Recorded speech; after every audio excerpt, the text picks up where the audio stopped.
I'm Pauline Noyes, and I'm the Associate Director of Teen Programs at the New-York Historical Society.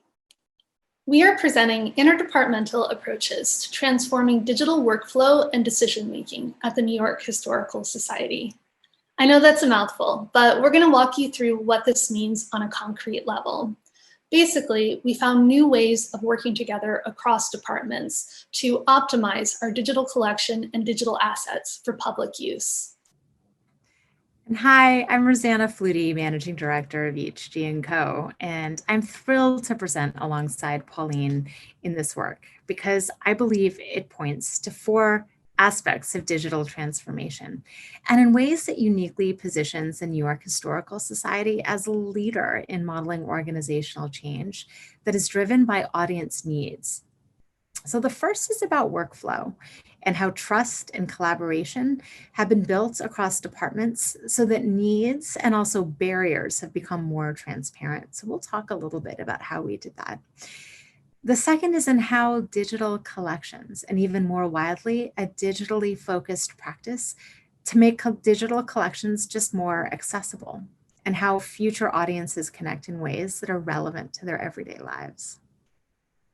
The third is about COVID and how the pandemic forced new ways of working and new articulations of real-time needs.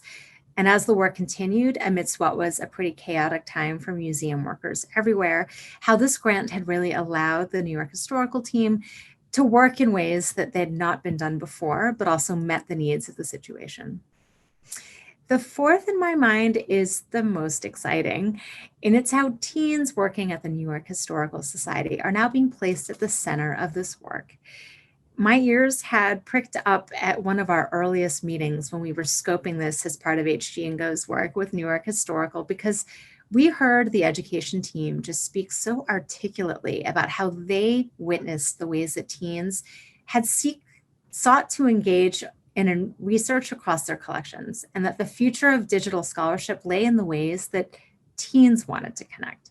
By placing teens at the center of this work, and to make sure we were always taking a moment to think about how this work could potentially impact teen programs, we made sure that we were building new systems of collaboration that placed a really important audience at the center of the work. First, I'll introduce our museum. New York Historical is located in New York City on the Upper West Side. We have more than 14 million historical artifacts, art, and documents in our collection that spans 500 years of American history with a focus on New York. In addition to the museum galleries, we have one of the most important research libraries in the nation. So we have both a museum and a library collection. I work in the education department. Education is the cornerstone of the museum's mission. Our audiences are the museum's primary audience. We serve more than 200,000 students and teachers a year. Our audiences are a critical audience because they represent the next generation of historians, writers, scholars, leaders, and engaged citizens. So therefore, they need unfettered access to our collections. In addition to this, we opened the Tech Commons in January of 2019. And the Tech Commons is a digital media lab for teens that's housed on the 4th floor of the museum. And when the Tech Commons opened, it allowed us to dramatically expand our focus on digital scholarship and digital projects for teens. We also serve K-12 audiences in the space. I'll show you this video so you can get a sense of the Tech Commons. The space is filled with a wide array of digital tools and digital equipment for teens to work on any kind of digital project they want, ranging from fun to professional. We have a classroom set of Windows tablets, and the landing page for the tablets and the computers goes straight to the digital collection so that students can use it in their work. We also have high-powered Macs with professional design and media production software, such as Adobe Creative Cloud and Maya for 3D modeling and animation. Speaking of 3D, we have 3D printers and a 3D scanner. And my favorite part of the Tech Commons is our soundproof audio recording booth, where teens can use Pro Tools to work on podcasts and other sound productions. When we opened the Tech Commons, the use of the digital collection in our education programs became more important than ever. But while New-York Historical has systematically digitized its collections over the last 20 years, its digital assets are not yet maximized to support the full range of educational programming. So we applied for a grant to work on this. And all this happened because we got the grant. So I'll introduce the grant. In 2018, we were awarded $250,000 for a 3-year grant from IMLS to increase digital capacity at the museum. We're currently in the 3rd year of our grant, and I want to say a huge thank you to IMLS for their support. A big part of the grant is that a core group of NYHS staff from across departments, what we call our digital initiatives team, receive training on a variety of digital skills. Staff members select courses and conferences that will increase their capacity around the digital collection, serving the priorities of their department and the museum at large. The diversity of the types of classes that the team took as part of this grant are as diverse as the skill sets and the workflows of the team members themselves. One staff member, for instance, took a course on digital humanities through a MOOC presented on edX. Another took a course on WordPress and HTML. Another took a course on 3D animation and on Rhino. And conference participation was also included as part of this grant. So having 2 members present the team and move to a conference on Islandora was just invaluable. We'll talk towards the end of this presentation about some of the challenges in taking courses as demanding as some of these, especially as they were taken alongside the team members' everyday work. And certainly the opportunity to learn outside of work necessitates a fair amount of commitment that goes beyond the scope of this grant, as well as the regular monthly meetings that we held together. Here's Henry, a member of our digital initiatives team, talking about what the courses have meant to him. For me personally, the opportunity for professional development has been incredibly valuable. The grant has allowed me to get a certificate in digital curation, which is directly related to my job. It's also allowed me to attend a conference of the Islandora and Fedora community. These are systems that I work with every day.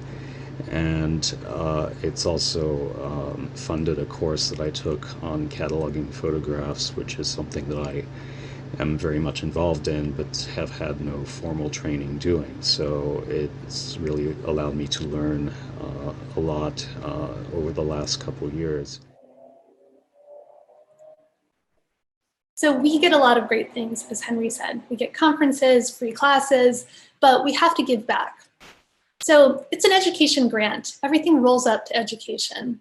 And members of the digital initiatives team are required to attend a monthly meeting to share out what we've learned among our working group and to brainstorm and work on ways to support education and the Tech Commons digital needs. We also share out our learning across the institution to build digital capacity for all staff.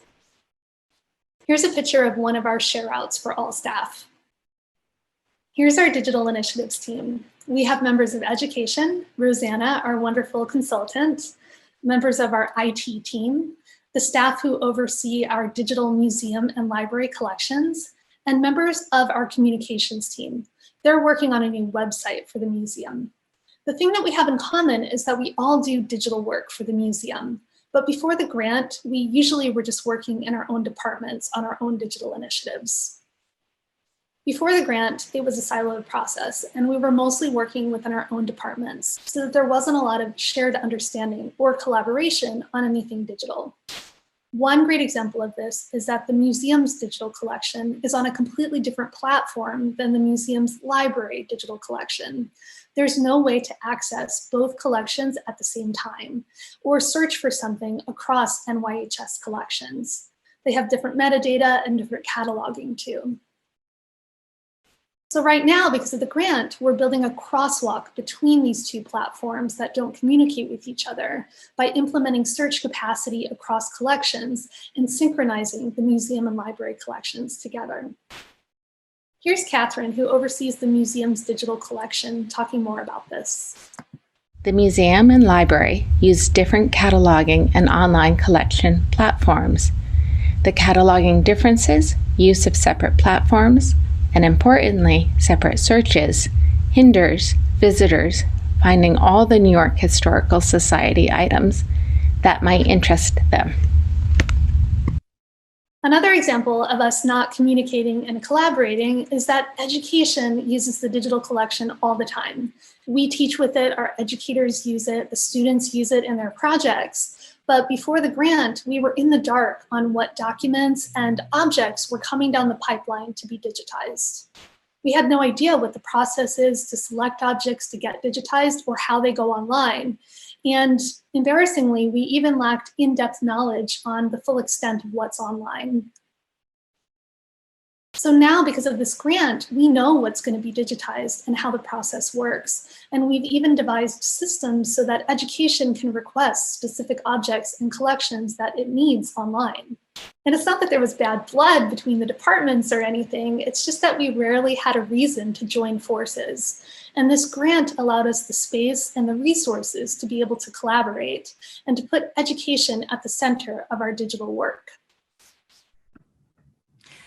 I'm now going to share some of the achievements of this grant. So first and foremost, this grant really helped to provide a professional training to staff across multiple departments to form an invaluable knowledge network that really just helped the organization leverage its digital collections and assets with the goal of increasing public engagement. It also helped to ensure that New York historical collections, digital collections, and the content management systems that are used to support them can be optimized for public accessibility and for use in public programming. It also helped to transform institutional workflows to foster cross-departmental coordination and capacity in the digital realm. It facilitated a cooperative cross-team process around the creation of digitally activated collection-based programming, specifically in the Tech Commons and specifically for teen programs. And it also served to expand New York Historical's reach, both locally and nationally, through the digital space. Nobody likes meetings, but we actually found that the monthly working meeting has been the heart of the grant. It's the most critical part. So I'll talk more about our meetings. In terms of structure, we meet once a month for an hour. For the first 10 minutes, we do introductions and updates. And then we have a 25-minute presentation from one of our team members on what they learned at a class or a conference, or they're sharing out more on their workflow and what they do in terms of digital work. Then we have 20 minutes where we take that and we brainstorm how what we've learned and what we're working on can benefit education programs in the Tech Commons. And then for the last 5 minutes, we decide who's going to present at the next month's meeting and shape the focus of that. So takeaways. Share-outs on what we do and our workflows were also needed. So originally, we were only planning to share out what we had learned in a class or at a conference. But what we found was because we hadn't really worked together and didn't understand each other's roles and our day-to-day processes, we found that that was also necessary to share out in addition to sharing what we learned at the classes so that we could really make a foundation to start to work together. Initially, we didn't know how it would work out to share from our classes or conferences, because obviously that's really important for that staff member, but we didn't know if those skills would translate across the team or be valuable for the rest of the team. And what we found was that for the staff member who took the class, it built their digital skills. But then for the rest of the group, it was still very valuable for them to share out because for us, it built digital literacy that allowed us to, again, work together and to be able to collaborate on projects and to speak the same language. From the meetings, we identify and work on projects. We select projects that are going to help teen programs in the Tech Commons, but also that are going to help us as an institution optimize our digital collection and our digital assets. We found that the open-ended structure of the meeting with no predetermined project was really key for us.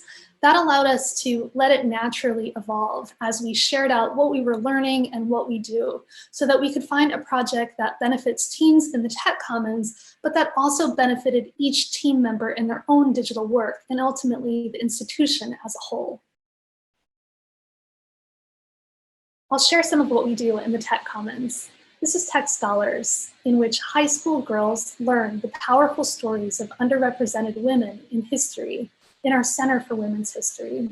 And then they learn coding to create digital media projects, including apps, digital games, and websites about a woman of their choice in history to amplify that woman's story.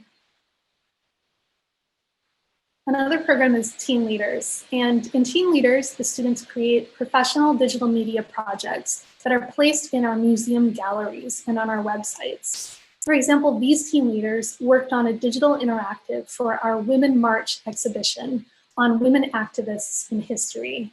And right now you're seeing them react to seeing their work in the galleries for the first time. For our first project, the Digital Initiatives team created an online collection on women in sports and Billie Jean King for the teen leaders to use in their summer 2020 work. This past summer, we were meeting online because of COVID, and the teens were working on a digital interactive that featured Billie Jean King and women in sports for an upcoming museum exhibition. And normally we would be meeting in person, so it would have been really easy for us to do this project because we have so many Billie Jean King objects in our collection. But unfortunately, very few of them are digitized and online. And the teens really needed them online to be able to conduct their research and to be able to do their projects. So I brought this to the Digital Initiatives team and I said, hey, is there any way that we could work together to create an online collection so that the teens can use it in their work this summer? And so here it is, it's here at the bottom, Women in Sports. And what's really exciting about this collection is that it has both museum and library objects together in the same collection. When you click on the collection, you can see that there's over 100 objects in the collection. And then when you click on any one object, at the top, there's an image that you can get a high-res image from. And then at the bottom, there's the metadata and information about the piece. Merging the museum and library collection for this project was really exciting for us. We literally had to map out the terms and vocabularies that Islandora, the museum's digital library platform, and TMS, the museum's digital collection platform, use in order to find the overlap. So you can see here in this spreadsheet, we created this massive document to look at where the overlap was so that we could decide on shared cataloging and metadata so that the two systems could appear in the same collection and in a shared search system. So you can see here, for example, that TMS uses the term artist maker, while Islandora uses the term creator contributor. And when we'd see something like that, we'd say like, oh, okay, that's the same thing. Now, what term do we want to use so we can merge the two systems? Another example is that one platform uses medium while the other platform uses material. So this was really the day-to-day work that we were doing to find common ground together and make this happen. So in the end, we were able to create this collection for the teens, and the teens were able to make this digital interactive that will be on display in a future exhibition. And it really wouldn't have been possible without the help of the Digital Initiatives team. Here's Lena, a member of our Digital Initiatives team who facilitates teen leaders, talking about what this project and others have meant to her. I facilitate two programs that focus heavily on women's history, the Tech Scholars program for high school girls and the Teen Leaders internship. The IMLS grant has allowed me and the teens I work with access to more content in the digital collections that can inform and enrich our programs and research. The IMLS grant has also allowed our teams to add more objects that tell us about women's stories from across the spectrum of American history and experience. My students can now more easily search for and find objects that they can see their own stories reflected in, uncovering histories that they probably wouldn't learn about in school or been otherwise exposed to. Being able to interact with these objects, especially virtually during a pandemic, brings history to life and helps my students feel like American history is their history. Nobody gets more excited than I do when the teens get what they need at New York Historical. But to me, what's really exciting about this project is that the teens are a stand-in for our education audiences. And by thinking about what the teens need as users of our digital collections, we're able to work across departments to ensure that the institution's digital collections and the content management systems that organize them are optimized for public accessibility. In terms of reflecting on the project, it's a win-win for all. In education, we gained a way to ask for what our audiences need in the digital collection, now and in the future. Prior to the grant, the digital collections team selected objects to be digitized based on their own independent funding and priorities. And there wasn't a lot of communication in terms of what we use all the time that we really need in the digital collection. Also, because we didn't know what was coming down the pipeline to be digitized, we weren't able to plan to really maximize the use of the things that were being digitized. And so this allows for cross-understanding so that we'll use more of what's already in there, but that we can also ask for what we need if it's really important for our work. And the museum and library digital collections team were able to collaborate on how to unite their two platforms. So they were able to decide on that shared cataloging and shared metadata, which will pay dividends for future projects because this has been a long-term goal of the institutions. In a similar vein, IT was able to work on a shared search between the two platforms, which will inform our future projects. And the web team, because they're working on a new website for the museum that features enhanced searches of the digital collection, they're able to apply all these lessons learned and this work to the new website. So really, it's much more than a team project. It's a proof of concept that this actually works, and this is something that's huge, a long-term goal for the museum. And more than that, it's a new way of working together to optimize our digital collections and digital assets for public use. The grant was already impactful, but when COVID hit, being able to work across departments to get more digital resources in education became more crucial than ever, not just for teen programs, but for all of our education programs. As museum consultants, we had our ear to the ground, just listening to many of our museum clients speak aloud at how they were changing their programming back in mid-March in the wake of pandemic shutdowns, and distinctly remember that Pauline and I had had a meeting planned with the team that we needed to postpone just as everything in New York was starting to shut down. She explained to me by phone that the multi-week program that had been traditionally offered as an in-school experience was suddenly shifting online, and that the education team was well poised to start the delivery of online programming within what felt like just days after the pandemic hit. I believe she and I spoke again on April 1st. And by April 1st, they had already served over 3,000 students and teachers through online programming called History at Home. By April 30th, the numbers had doubled. And by the end of August, they had already served 38,000 students in History at Home programs. I think that this speaks so much to the needs that museums were maybe not meeting when a lot of schools, and I'm going to speak now as a parent, had needed so desperately look for rich and critical online programming. And New York Historical really rose to the challenge in real time and had been uniquely positioned to do so. Having the digital initiatives team was crucial in our ability to respond during COVID. After the pandemic, education was in great need of accessing all the objects in the galleries that we taught with on a regular basis for use in our new History at Home online programs. So we held an emergency meeting between the digital initiatives team, the larger education team, and curators to discuss what we urgently needed to teach online. Some of those needs were more objects in the digital collection that were absolutely essential for our education programs that were only available in the galleries. Another thing that we asked for was more high-res images and close-ups of objects so that we could zoom into the objects and therefore mirror the same process that our educators use in the galleries for close looking with school groups.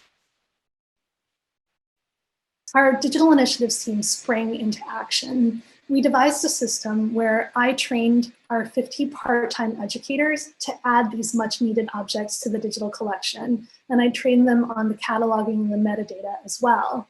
And they also added high-res images and close-up shots to meet our needs in education.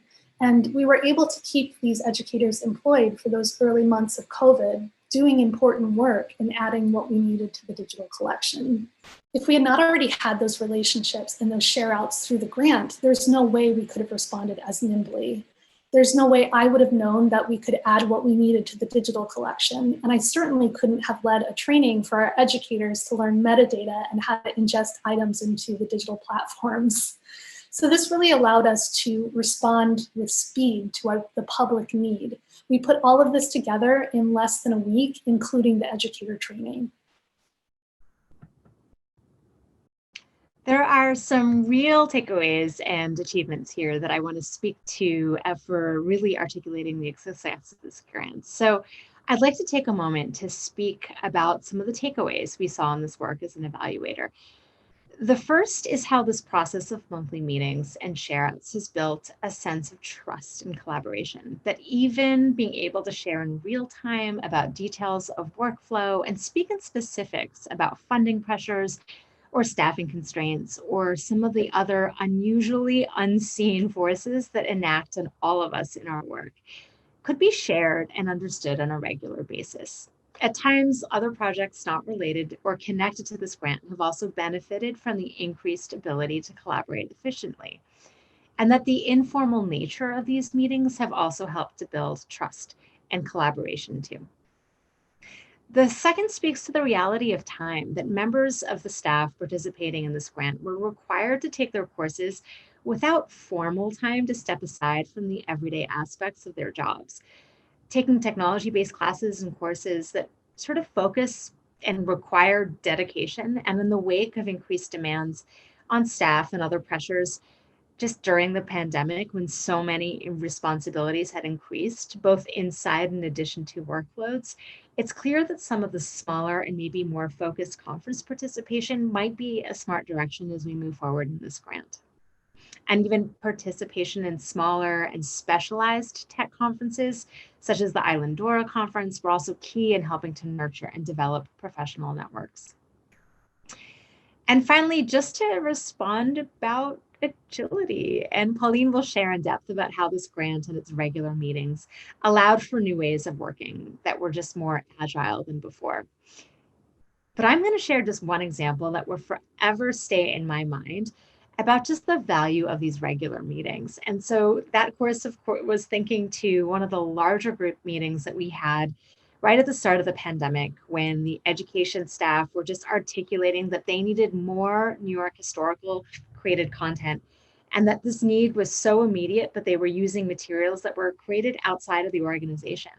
And what they really needed was some of the videos and other digital content that was created specifically for exhibitions to support their History at Home programs. In that very moment, a participant on the Zoom call said, hang on, I was just about to delete some of those videos. They were taking up too much room on my server. Let me just send this email right now to make sure we don't delete them.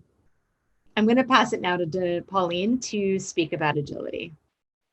Rosanna mentioned responding with agility, and for me, that's one of the most important takeaways of the grant. As I mentioned, education was able to quickly provide resources during the pandemic. We set up that structure within a week.